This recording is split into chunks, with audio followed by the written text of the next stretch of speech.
Selamat pagi pemirsa, berjumpa lagi dengan saya Budi Prasetyo yang ini akan melaporkan perkembangan dari proses revitalisasi Tugu yang sekarang sudah lama sekali diresmikan oleh pemerintah.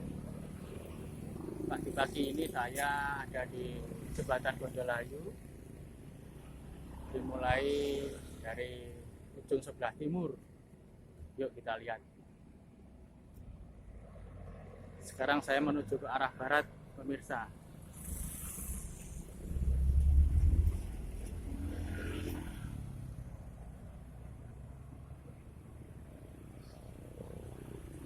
Di sebelah kiri jembatan ini ada sebuah kampung namanya Kampung Romomangun. Dulu JB Mangunwijaya PR dulu pernah bekerja atau berkarya di sini. Ini dulu masih kampung yang kumuh, tempat pembuangan sampah. Dari sentuhan tangan Romomangun yang seorang arsitek dan rohaniwan, beliau bisa merubah situasi menjadi seperti saat ini dengan pembangunan yang berdasarkan dengan humanistik. Ini saya ada di sisi selatan Jembatan Jenderal Sudirman atau Jembatan Gondolayu. Mau ke arah barat, ke arah Tugu sekitar 500 meter.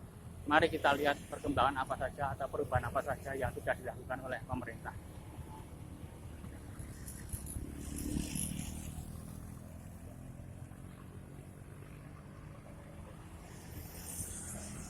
Di sisi utara jembatan itu juga tampak kampung yang padat, pemirsa.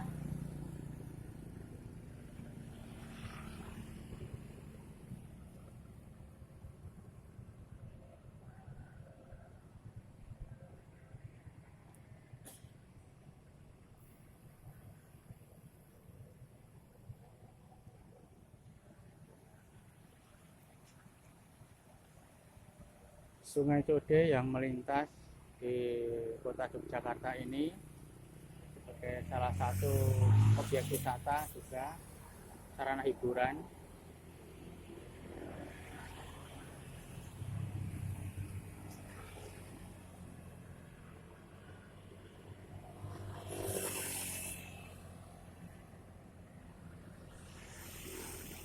Terdapat beberapa ikon, yaitu lampu yang unik, pemirsa, dan juga lampu yang kecil-kecil ini menambah indahnya lokasi jembatan, juga dengan tempat duduk dari batu yang berjarak sekitar 2 meter satu dengan yang lainnya.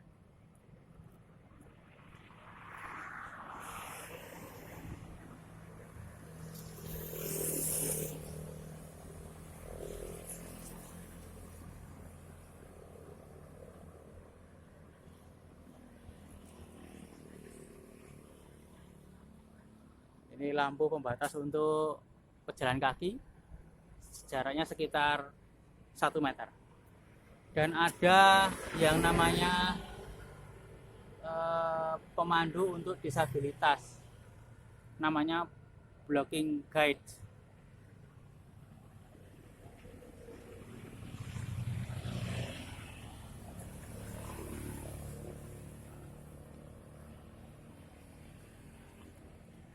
Maaf pemirsa, tadi namanya untuk memandu kaum disabilitas itu adalah guiding block. Nah, saya nggak bisa bahasa Inggris dengan baik, harus lihat catatan pemirsa. Ini lampunya, kondisinya seperti ini.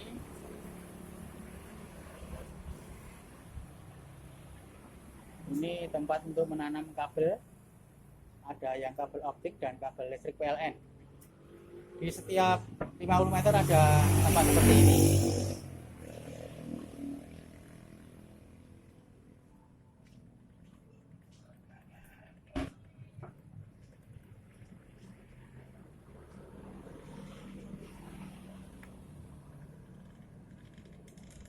Ini ada lagi. Lalu ada, selama pandemi ini ada tempat untuk cuci tangan. Kita lihat ini ada sampah juga berserakan ini. Maaf ya pemirsa, kondisinya seperti ini. Sekarang kita lihat dengan menggunakan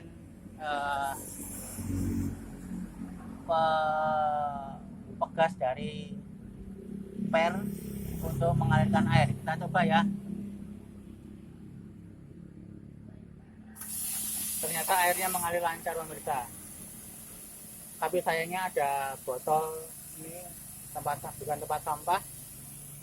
Juga sabunnya tidak terawat kelihatannya pemirsa, tidak ada izinnya. Yuk kita lanjut. Ini ada tempat sampah. Padahal hanya berjarak sekitar 30 cm ada tempat sampah. Saya ambil ya pemirsa.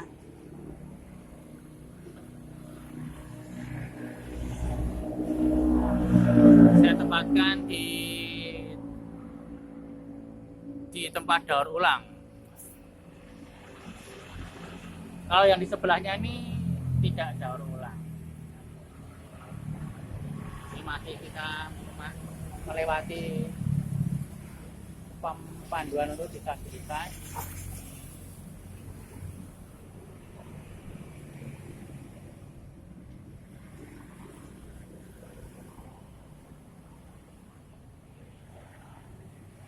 Ini juga ada tempat untuk cuci tangan selama pandemi ini.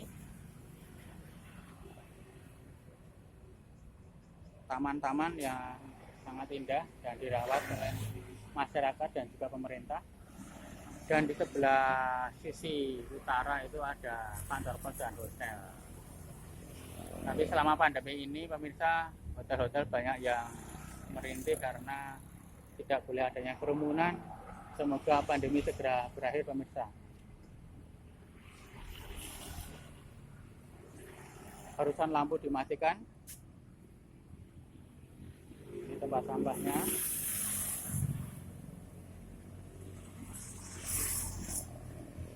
Tempat duduk dari batu cukup untuk 2 orang.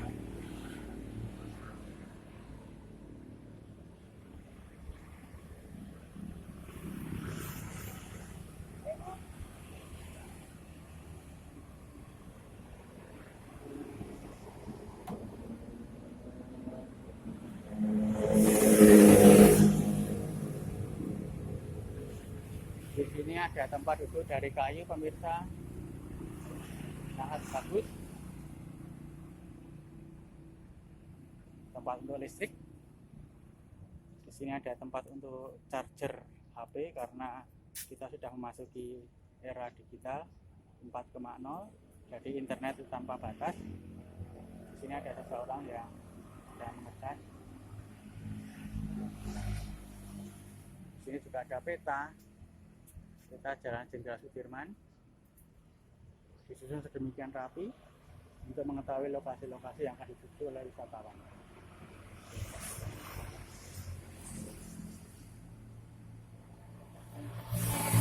Ada halte busway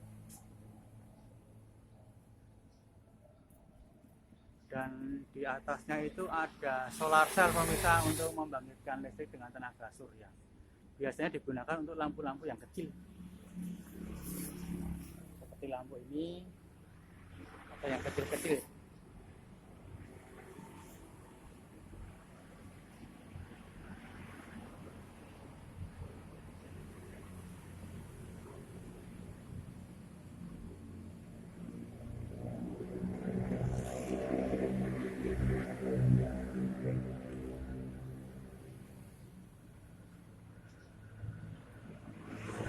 Cuci tangan. Namun saya meminta sabunnya nggak ada, mungkin habis, ini sudah berfungsi tapi sabunnya ya itu harganya.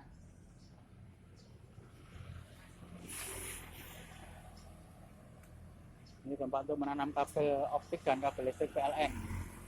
Oke, kita lanjut. Ada lampu.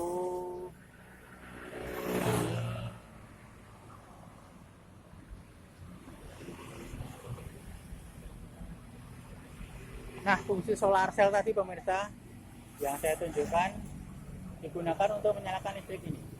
Yang kecil-kecil. Yang kecil-kecil ini. LED dan ini. Ya. Kalau yang besar ini menggunakan PLN, listrik PLN. Ini ada saklar-saklar yang harus kedap air supaya tidak konslet. Ini saklar-saklarnya pemirsa.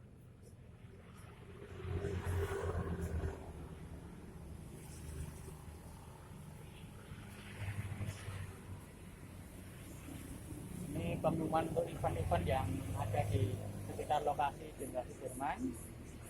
Tapi sekarang ini sedang tidak ada event karena ada pandemi COVID-19, jadi untuk menghindari kerumunan.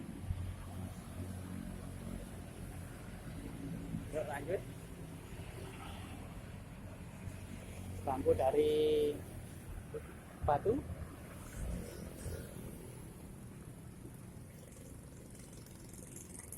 Situasi jalan raya sekarang ini sedang sepi pemirsa karena hari Minggu banyak yang menggunakan sepeda untuk olahraga.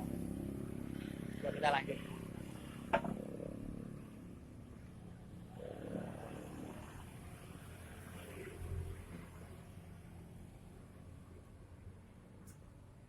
Lampu penyeberangan jalan untuk area publik yaitu SD Babri Gonjolayu untuk mengamankan anak-anak waktu menyeberang jalan.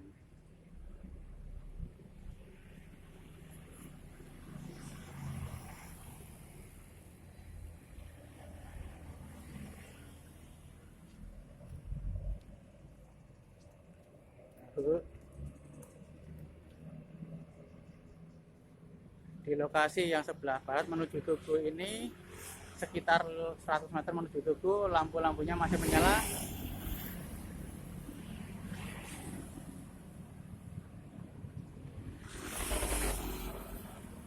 Banyak yang berolahraga pemirsa di Jogja ini untuk mencari imun. Ini untuk alat mengecas HP, charging phone.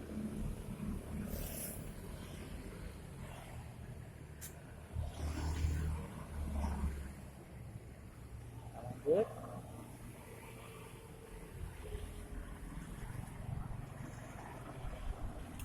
Tempat cuci tangan.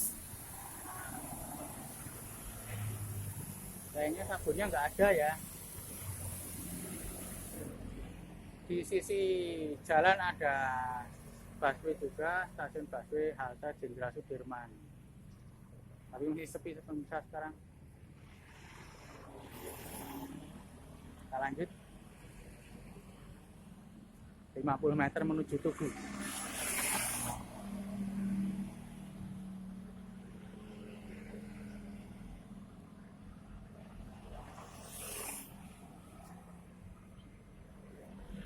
Di sisi saya ini ada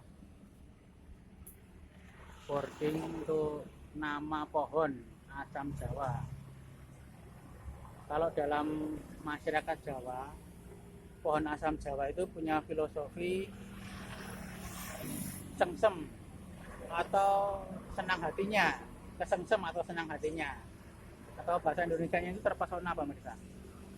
Ini sangat indah, pohon asamnya juga dirawat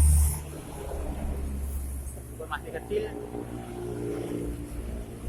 Lanjut.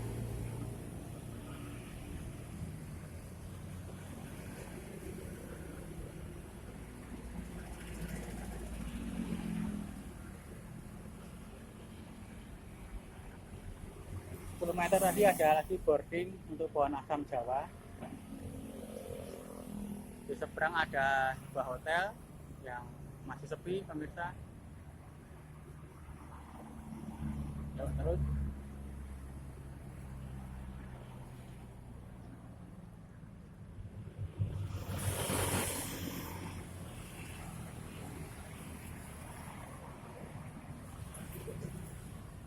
kalau ini ada tiang lampu yang spesial pemirsa. Coba ada.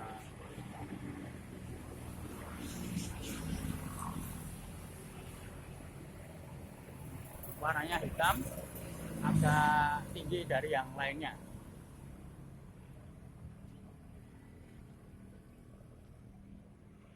Karena selama pandemi ini sangat sepi pemirsa.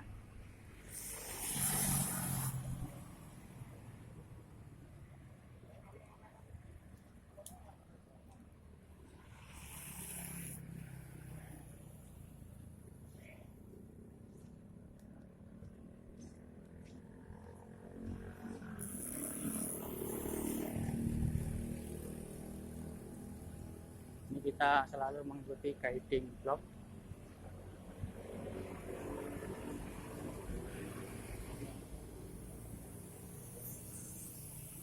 ...50 meter menjelang Tugu pemirsa,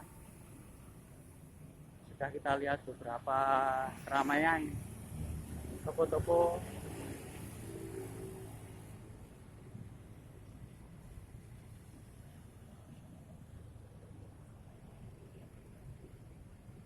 Ini ada charging phone.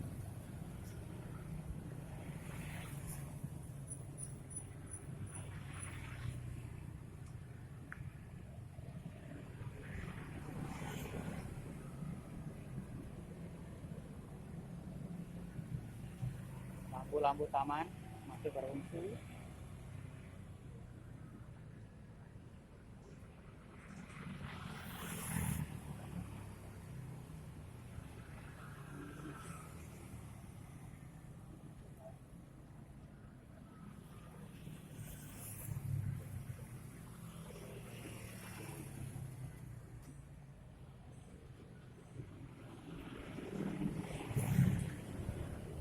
Pemirsa, sekarang kita sudah memasuki perempatan Tugu.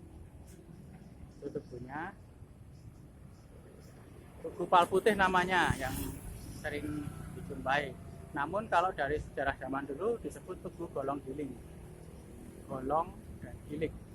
Golong itu bulat, giling itu seperti batang. Di sini sangat sepi pemirsa, ada pembatas karena masa pandemi.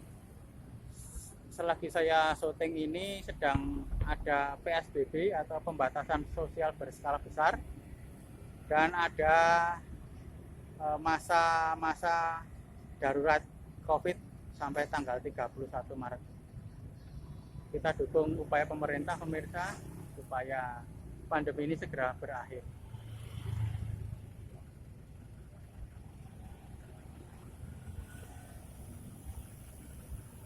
Yuk lanjut.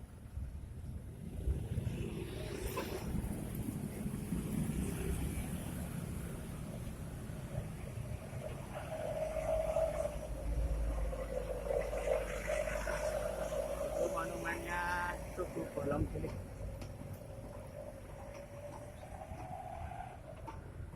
Dulu bentuk aslinya seperti itu zaman para sultan.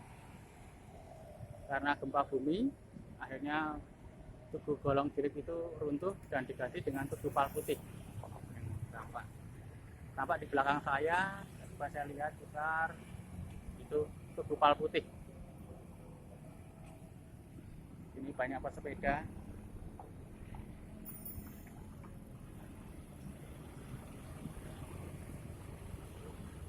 Lanjut pemirsa.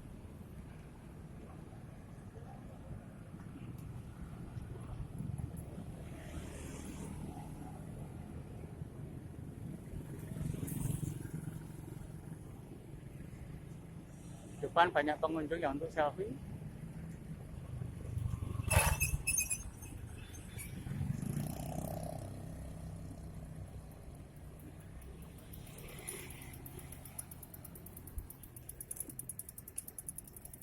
Kita menyeberang jalan dulu pemirsa.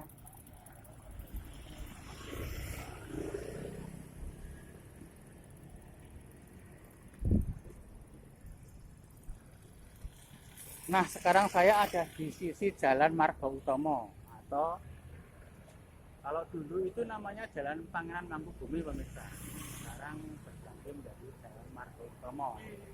Margo itu jalan, Utomo itu besar atau utama. Jadi artinya jalan utama. Ini di sini ada pohon asam Jawa yang artinya tadi kesengsem, terpesona. Beberapa taman, dan pohon asam Jawa ini ditanam setiap 9 meter. Lalu kalau untuk jarak yang setiap 100 meter sekali itu ditanam pohon gayam, yang dalam filosofi Jawa berarti ayom atau teduh, ayam atau tentrem. Bahasa Indonesianya seperti itu. Banyak filosofi di sini pemirsa. Kita lanjut ke sisi selatan Jalan Margo Utomo.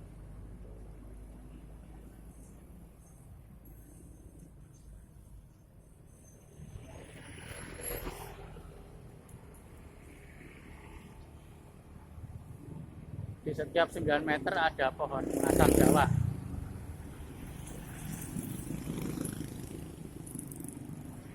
Gunanya selain sebagai perindah juga sebagai filosofi masyarakat Jawa.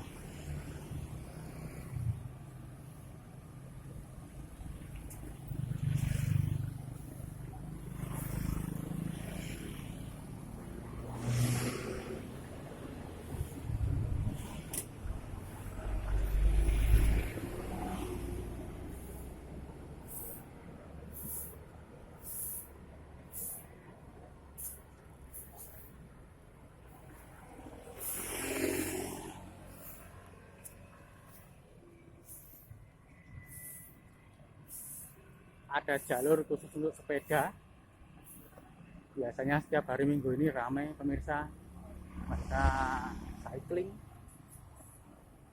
mencari imunitas tubuh.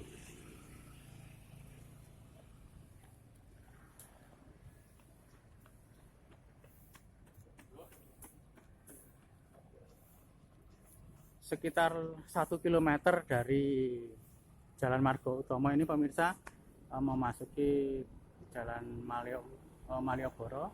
Dulu namanya Malioboro.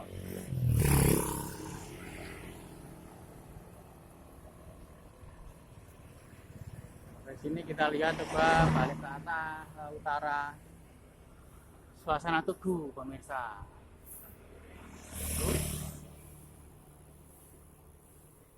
Masih sepi kendaraan bermotor, banyak yang bersepeda. Demikian pemirsa laporan dari saya. Mungkin kalau ke Jogja